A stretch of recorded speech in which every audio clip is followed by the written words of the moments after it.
Binenta nga ba ng taong to ang kanyang kaluluwa sa demonyo?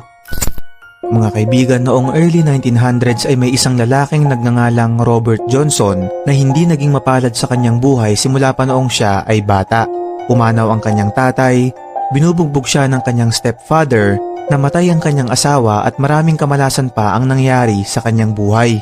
Di kalaunan ay nahilig ito sa musika at nagsimulang tumugtog at kumanta sa iba't ibang lugar.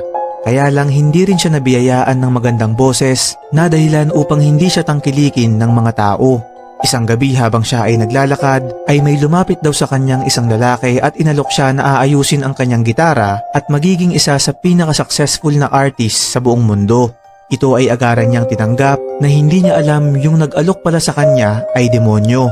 Pagkatapos noon ay naging sunod-sunod ang swerte sa kanyang buhay at siya ay gumaling sa pagkanta na dahilan upang ito ay magkaroon ng maraming tagahanga at pera.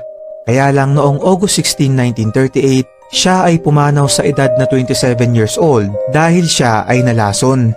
May mga nagsasabi pa nga na sa kanya raw nagsimula yung 27 Club o yung listahan ng mga successful artist sa mundo na misteryosong namamatay pagsapit sa edad na 27 years old. Hindi ko na isasama kung sino ang mga to dahil sobrang haba, pero yung listahan ay available sa internet, hanapin nyo lang ang 27 Club.